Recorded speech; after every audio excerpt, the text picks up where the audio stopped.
Good morning students. आज मैं पूजा मावर आप सभी के लिए बहुत ही इम्पोर्टेंट टॉपिक लेके आई हूँ जिसका नाम है संधि। बच्चों, जैसे कि आपको पता है कि संधि एक हम बहुत ही लंबे समय से पढ़ते आ रहे हैं, है ना। और हमने संधियाँ क्योंकि हमने बहुत ही डिटेल में और सूत्रों के साथ पढ़ी है, ठीक है। हर संधि का हमने आपको सूत्र बताया है, दीर्घ संधि का, गुण संधि का, वृद्धि, यण, आयादि, सभी के सूत्रों के बारे में जानकारी दी है। लेकिन फिर मैंने सोचा कि आप सभी को ये स्वर संधि के पांचों भेद जो नाम है ये कैसे याद होंगे, उसकी भी मैंने एक ट्रिक बनाई थी जो कि लास्ट वीडियो में आपने देखी होगी, ठीक है। और देखी भी थी और मेरे पास कमेंट्स भी आए थे और मैं उन जिसने भी मेरी वीडियो को देखा, कमेंट्स किया, लाइक किया, उन सभी का मैं बहुत बहुत धन्यवाद करती हूँ। और मैं अपने सब्सक्राइबर्सों का भी बहुत बहुत धन्यवाद करती हूँ जो मुझे कमेंट्स करके मेरा उत्साह बढ़ाते हैं और वो मुझे बहुत अच्छा भी लगता है, मुझे बहुत खुशी होती है और मुझे ऐसा लगता है कि मैं आपके लिए और भी नई नई अच्छी से अच्छी ट्रिक लेके आती ही रहूँगी। आप मेरा ऐसे ही उत्साहवर्धन करते रहना, तो सभी के लिए धन्यवाद। तो आइए, तो जो मैं आपको संधि के नामों की जो ट्रिक्स के बारे में बात कर रही थी, तो मैंने आपको अव्यवुद्धि के बारे में बताया था, ठीक है। तो कमेंट्स बॉक्स में नीचे उसमें लिंक भी दिया हुआ है, सॉरी डिस्क्रिप्शन बॉक्स में उसका लिंक भी दिया हुआ है, आप वहाँ पे उस पिछली वीडियो को देख सकते हो जिन्होंने भी नहीं देखी है, ठीक है। तो आज हम जानकारी प्राप्त करेंगे कि अब संधियों के नाम तो याद हो गए, लेकिन अब हमें मैडम पता कैसे चलेगा कि कहाँ पे दीर्घ संधि है, कहाँ पर गुण संधि है, कहाँ पर वृद्धि, यण, आयादि, ठीक है। क्योंकि जब मैंने आपको संधियां पढ़ाई थी, आप याद करके देखिए, जब हम दीर्घ संधि पढ़ रहे थे जैसे या गुण संधि पढ़ रहे थे तो ऐसा लग रहा था कि हमको तो दीर्घ संधि बहुत अच्छे से आ गई, सूत्र भी आ गया, गुण संधि का भी अदें गुणा, अदें गुणा से कैसे गुण संधि होती है, वृद्धि संधि वृद्धि राधेश से कैसे संधि होती है, ई को यणची सूत्र से यण संधि कैसे होती है ना। आपको ऐसा लग रहा था कि हमको तो बहुत अच्छे से आ गया, लेकिन जब हमने क्वेश्चन आंसर सॉल्व करवाए बच्चों से तो क्या हुआ, वहां मैंने एक कंफ्यूजन देखा, ठीक है। कंफ्यूजन ये देखा कि वो सब मिक्स हो गई, कहाँ दीर्घ है, कहाँ गुण है, कहाँ वृद्धि, कहाँ यण और कहाँ आयादि, सब मिक्स हो गया। तो मैंने उन्हीं बच्चों के लिए या सभी बच्चों के लिए ट्रिक्स, अब एक और ट्रिक्स बनाई है कि आपको कैसे पता चलेगा कहाँ दीर्घ है, कहाँ गुण है, कहाँ वृद्धि है, ठीक है। ये सभी संधियों की पहचान करेंगे आज हम। तो आइए, आज हम जानते हैं स्वर संधि के जो 5 भेद हैं उनकी जानकारी प्राप्त करते हैं। संधि, जैसा कि आपको पता है संधि के बारे में हमने आपको बताया, संधि क्या होता है, संधि का शाब्दिक अर्थ होता है मेल करना, ठीक है। इसकी परिभाषा के बारे में हमने जानकारी ले ही ली है। संधि 3 प्रकार की बताई थी, स्वर संधि, व्यंजन संधि, विसर्ग संधि, ठीक है। तो आज हम व्यंजन और विसर्ग की बात नहीं करेंगे, आज हम जानेंगे स्वर संधि के 5 भेदों के बारे में, जिनमें से सबसे पहले भेद, वैसे तो दीर्घ संधि है लेकिन मैं आपको दीर्घ संधि अभी नहीं बताऊंगी। पहला है दीर्घ संधि, गुण संधि, वृद्धि संधि, यण संधि, आयादि संधि, ये 5 भेद है स्वर संधि के। लेकिन दीर्घ संधि हम आपको बाद में बताएंगे, पहले मैं आपको बताऊंगी गुण संधि के बारे में, ठीक है। तो गुण संधि कहाँ पे होती है, कैसे होती है, देखिए। गुण संधि, गुण संधि, ठीक। आज मैं आपको गुण संधि अर्थात इस तरह से बताऊंगी कि आपको आज के बाद में एक बार जब वीडियो देख लेंगे तो आप कभी नहीं भूलोगे, ठीक है। गुण संधि, सबसे पहले मैं नियम बता देती हूँ कि हमने आपको क्या बताया था, जब ए आ के बाद में ई आए तो ए हो जाता है, ए आ के बाद यदि उ आए तो ओ हो जाता है, और ए आ धन री या रस्व या दीर्घ आ जाए तो आ हो जाता है, ठीक है। यही बताया था। अब आप सोचेंगे मैडम हमको तो नहीं आया, आपने इतने सारे नियम याद कराए थे, हम तो सब भूल गए, ये इतने सारे, ऐसा लग रहा था कि उस टाइम भी हमको तो बहुत अच्छे से आ गए लेकिन हम तो अभी कंफ्यूज। तो इसीलिए अब आप एक काम करिए, इस सबको भूल जाओ, ठीक है। आप सिर्फ इनको याद रखेंगे, क्या, ए ओ आर, ठीक है, बस सिर्फ इसको याद रखेंगे। अब मुझे ऐसा लग रहा है शायद कुछ बच्चे याद रखेंगे और इसे कुछ बच्चे तो इसे भी भूल जाएंगे, क्योंकि बच्चे कई कैटेगरी के होते हैं, है ना। कई तरह के बच्चे होते हैं, बच्चे समान तो होते नहीं है, ठीक है। तो मैं उन बच्चों के लिए, उन बच्चों को भी साथ में लेके चलती हूँ। तो मैं सभी के लिए बताती हूँ। आप सिर्फ क्या याद रखेंगे, ए मतलब एक मात्रा, ओ मतलब ओ की मात्रा, ए की मात्रा और रे की मात्रा मतलब अर, ठीक है। ए की मात्रा, ओ की मात्रा, सबसे पहले ए और ओ की समझेंगे। ए की मात्रा, ओ की मात्रा जब कभी शब्द में आप देखो, लेकिन अब ये नहीं कि आपने शब्द में देखा देव है, तो ऐसे नहीं, मैं ऐसी बात नहीं कर रही।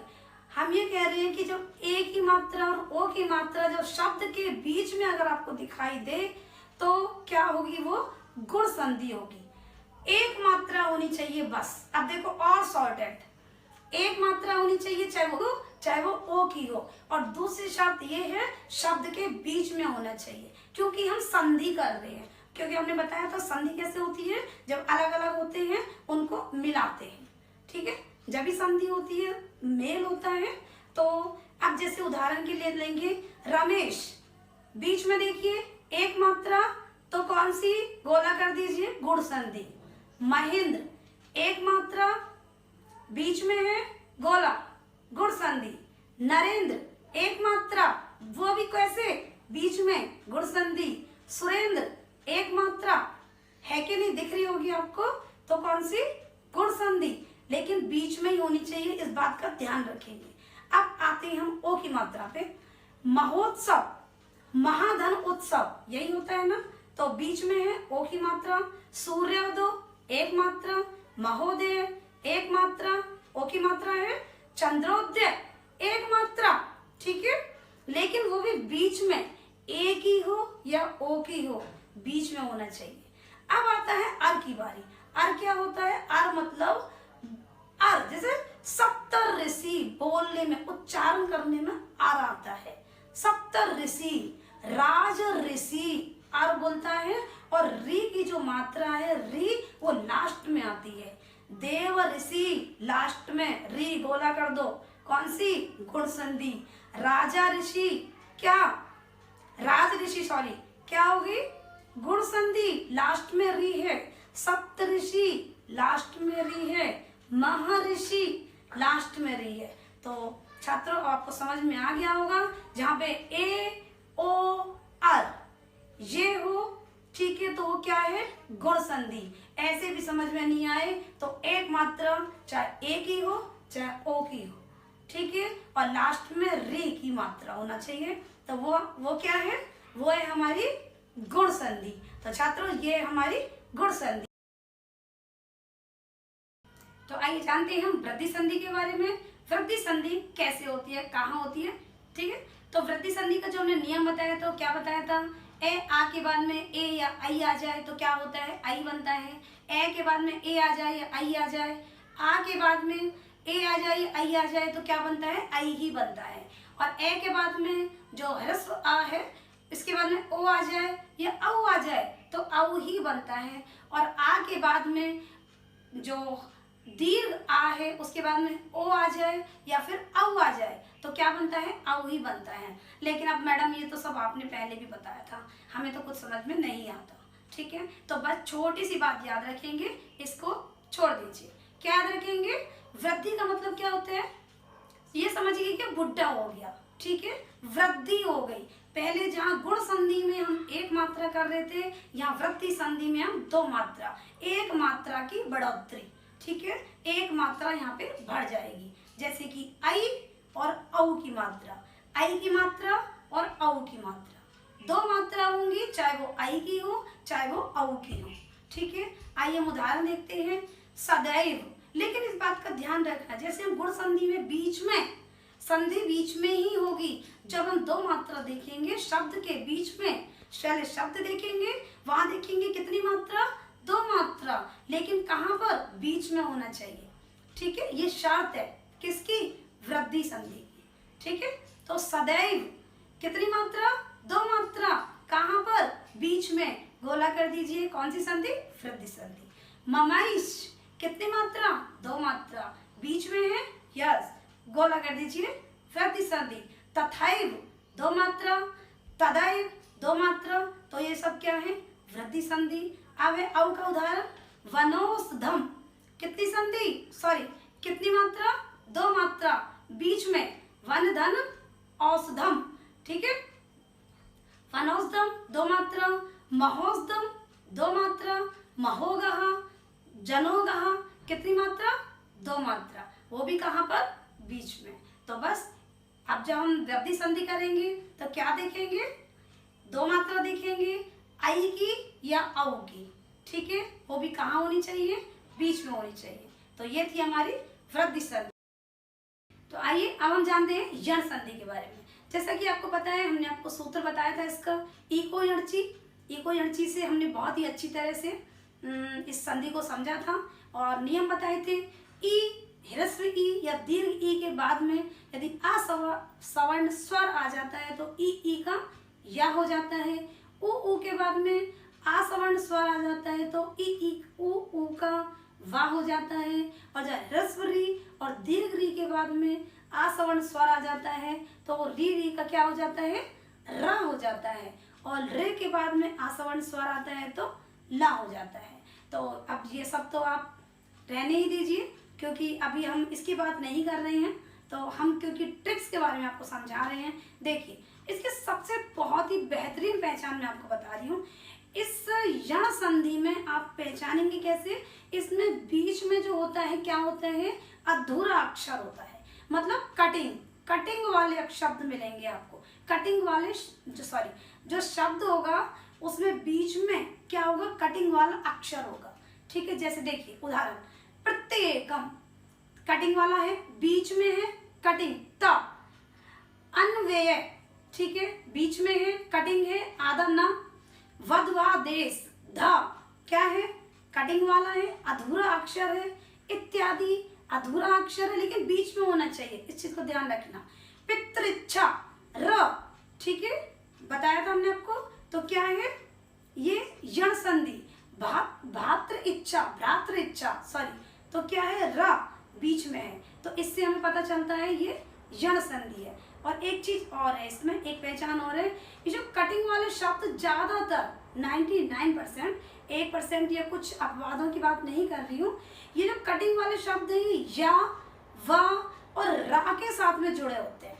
आप देखिए, जो ता है किसके साथ जुड़ा है? देखिए, प्रत्येकम या के साथ जुड़ा है ना। अब अन्वय ना किससे जुड़ा है? वा से जुड़ा है। वधवादेश, धा किससे जुड़ा है?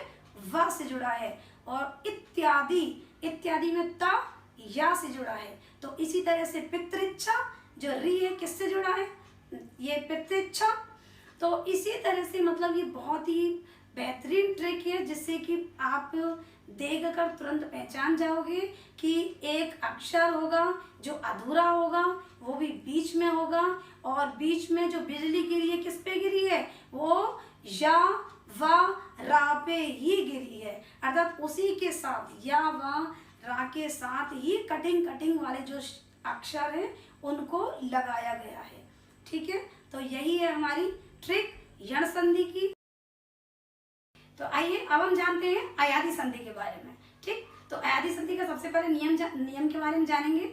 ए, आई, ओ, औ के बाद यदि कोई भी समान या असमान स्वर के आने पर तो क्या होता है? आए, आय, अव और आव हो जाता है, ठीक है। तो अब आप सोचेंगे ये सब तो हमारी किताब में भी लिखा हुआ है, लेकिन तो अब हम ये वाली बात नहीं, अब मैं आपको इसकी ट्रिक के बारे में बताऊंगी। तो इसमें क्या है? इसमें ज्यादातर ए, आई, ओ, औ की मात्रा नहीं आती है और या और वा हमेशा शब्द के बीच में ही मिलेगा, ठीक है। जैसे कि आप देखेंगे उदाहरण, नयनम, चयनम, आय और अब आएगा, देखिए आप, नयनम, चयनम, गायक, गायक, नायक, अनम, भवनम, ठीक है। तो ये होगी हमारी अयादी संधि। अब हम पढ़ेंगे लास्ट की संधि जो है दीर्घ संधि। तो आइए अब हम जानते हैं दीर्घ संधि के बारे में। दीर्घ संधि क्या है? तो नियम तो हमने आपको पहले बता ही दिए थे। दीर्घ संधि के जो भी नियम है, तो अब दीर्घ संधि की जो ट्रिक्स है, बहुत ही सिंपल सी ट्रिक्स है। वो क्या है कि दीर्घ माने क्या होता है, मैंने आपको क्या बताया था, बड़ा होता है। ठीक है, तो मतलब बड़ा हो जाता है। क्या हो जाता है, बड़ी मतलब मात्रा बड़ी हो जाती है। कैसे, उदाहरण देखते हैं हम। देवालय मतलब जहां भी आएगी पहचान, ये है दीर्घ संधि की। शब्द के बीच में हमको देखना है, अगर बड़ी ए की मात्रा है बीच में, ठीक है, बड़ी मात्रा है, चाहे वो आ की मात्रा है, चाहे वो बड़ी ई की मात्रा है, चाहे वो बड़े ऊ की मात्रा है, चाहे वो बड़ी री की मात्रा हो, मतलब दीर्घ आ हो, दीर्घ ई हो, दीर्घ ऊ हो या री हो, लेकिन होना क्या चाहिए, दीर्घ होना चाहिए, बड़ा होना चाहिए, बड़ी मात्रा होना चाहिए। और कहाँ होना चाहिए, बीच में। तो आइए उदाहरण देखते हैं। दीर्घ आ, देवालय, बीच में देखिए दीर्घ बड़ी मात्रा है, दीर्घ मात्रा है बीच में। परमानंद बड़ी मात्रा है, बीच में है। रविंद्र बड़ी मात्रा। कपीशः बड़ी मात्रा। भानुद्य दीर्घ मात्रा। वधूपदेश दीर्घ मात्रा। पितृणम मातृणम, ये सब क्या है, दीर्घ मात्रा। बस बीच में देखो, बड़ी मात्रा देखेंगे, बीच में देखेंगे और तुरंत पहचान लेंगे क्या, कि ये कौन सी संधि है, बड़ी संधि अर्थात दीर्घ संधि है। तो आइए अब हम शुरू से एक बार सभी संधियों पर नजर मार लेते हैं। गुण संधि, एक मात्रा देखेंगे, एक ही हो चाहे ओ की हो, ठीक है, एक मात्रा है तो गुण संधि, और दो मात्रा है तो वृद्धि संधि। और यण संधि मतलब अधूरा अक्षर बीच में आएगा, या वारा के साथ में अधूरा अक्षर आएगा। और फिर है हमारी अयादि संधि, आय, अब, आय, आव, ठीक है, और ए, आई की मात्रा क्या होता है, और ओ, औ की मात्रा उस पर नहीं आती है, ठीक।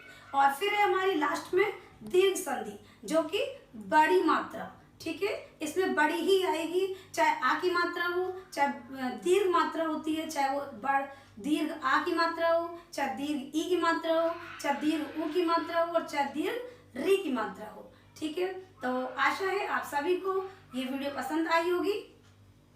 अब हम मिलते हैं अगली वीडियो में व्यंजन संधि के साथ। जब तक के लिए पढ़ते रहिए, सीखते रहिए और पूजा महावत चैनल पर बने रहिए। नमस्कार।